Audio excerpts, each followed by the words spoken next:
Hi friend, आज मैं आपको बताने वाला हूँ राजस्थान इशूड बर्थ सर्टिफिकेट पे किस तरह से स्टेप बाय स्टेप अपोस्टाइल किया जाता है। देखो, आज ये मेरे पास राजस्थान इशूड बर्थ सर्टिफिकेट है। इसके बैक पे किस तरह से स्टेप बाय स्टेप अपोस्टाइल किया जाता है वो मैं आज आपको बताने वाला हूँ। देखो, यहाँ लिखा है government of Rajasthan birth certificate.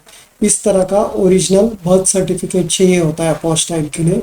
और ये आजकल डिजिटल इशूड बर्थ सर्टिफिकेट आया है तो इसका इस तरह का कलर कॉपी भी चल जाता है। नहीं तो अगर ओल्ड तरीके का होगा तो उस पर बर्थ सर्टिफिकेट पे ऑफिसर का स्टैंप और साइन होना या मिनिमम स्टैंप तो होना ऑफिसर का ज़रूरत होता है, तभी अपोस्टाइल होता है। तो इस तरह का ओरिजिनल सर्टिफिकेट चाहिए होता है और ये ओरिजिनल सर्टिफिकेट हमेशा इंग्लिश में होना चाहिए। देखो, इसमें इंग्लिश में सब डिटेल भरा हुआ है। अगर ये सर्टिफिकेट अगर हिंदी या कोई अदर लैंग्वेज में होगा, रीजनल लैंग्वेज में, तो उसको इंग्लिश में लीगल ट्रांसलेटर से ट्रांसलेट करके फिर ट्रांसलेटेड कॉपी पे अपोस्टाइल किया जाता है। तो इस तरह का ओरिजिनल सर्टिफिकेट चाहिए होता है और पासपोर्ट का फ्रंट बैक कॉपी चाहिए होता है। और कभी भी अपोस्टाइल कोई भी सर्टिफिकेट के ओरिजिनल सर्टिफिकेट का जेरोक्स कॉपी या कलर कॉपी पे नहीं होता है, लेकिन इस तरह का डिजिटल सर्टिफिकेट होगा तो उसका कलर कॉपी निकाल के अपोस्टाइल किया जाता है। काफ़ी लोग इस तरह का सर्टिफिकेट उसको अच्छे से रखने के लिए लैमिनेशन करते हैं। तो हम लोग उसका लैमिनेशन, अगर लैमिनेशन किया हुआ होगा तो भी डरने की कोई ज़रूरत नहीं है। हम लोग उसके बैक साइड से लैमिनेशन अच्छे से रिमूव करके उस पर अपोस्टाइल करते हैं। तो अभी मैं आपको बताता हूँ इसके बैक साइड पे किस तरह से स्टेप बाय स्टेप अपोस्टाइल हुआ है। देखो, ये सर्टिफिकेट का बैक साइड है। इस पे सबसे पहला स्टेप होता है अपोस्टाइल। कभी भी अपोस्टाइल ओरिजिनल सर्टिफिकेट के बैक साइड पे होता है, फ्रंट पे नहीं होता है। तो इस तरह का आपका ओरिजिनल सर्टिफिकेट चाहिए होता है।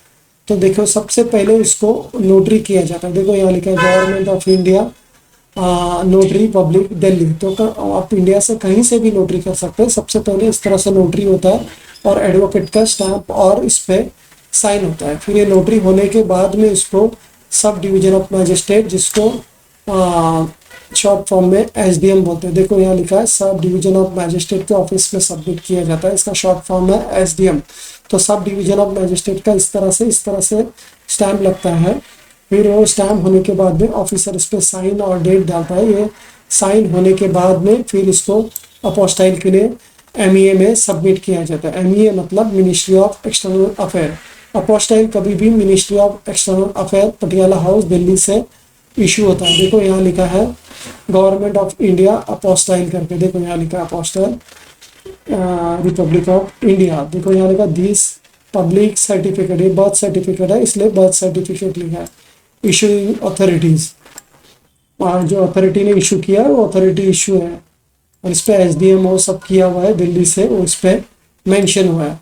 फिर ये कहाँ से इशू है? दिल्ली से इशू है। 26 नवंबर 2021 को इशू किया हुआ, इस पर डेट लिखा है। और मिनिस्ट्री ऑफ एक्सटर्नल अफेयर ने इशू किया है। और इस पर एक उनका यूनिक आइडेंटिटी नंबर होता है, जिससे ये ट्रैक होता है कि ओरिजिनल है या फेक है। फिर इसमें सील और स्टैम्प और सिग्नेचर ऐसा लिखा होता है। तो नीचे ये सील और स्टैम्प लगाया होता है। देखो, इधर लिखा है मिनिस्ट्री ऑफ एक्सटर्नल अफेयर। देखो, यहाँ लिखा है मिनिस्ट्री, यहाँ थोड़ा ब्लर है, मिनिस्ट्री ऑफ एक्सटर्नल अफेयर का इस तरह से इस पर स्टैम्प लगता है और ऑफिसर का इधर साइन होता है। और इस पर इशूड टू करके जिसको इशू किया है उसका यहाँ नाम रहता है। मैंने नाम को ब्लर किया है आइडेंटिटी छुपाने के लिए। तो इस तरह से यहाँ जिसको इशू किया है तो उसका नाम होता है, तो आपको पता चलता है कि ये आपको सर्टिफिकेट इशू किया है। तो इस तरह का अपोस्टाइल होने पे आपका काम पूरा होता है। तो आप इसको कहीं भी वीज़ा के रिलेटेड या कोई भी स्टेटस चेंज करने के लिए इस तरह का अपोस्टाइल यूज़ कर सकते हैं। अगर ये आपको अपोस्टाइल करना है तो original birth certificate, marriage certificate जो भी होगा आपका वो देना पड़ता है और पासपोर्ट का जेरोक्स कॉपी देना पड़ता है। और इसको अपोस्टाइल करने को हम लोग को 5 से 6 दिन लगते हैं।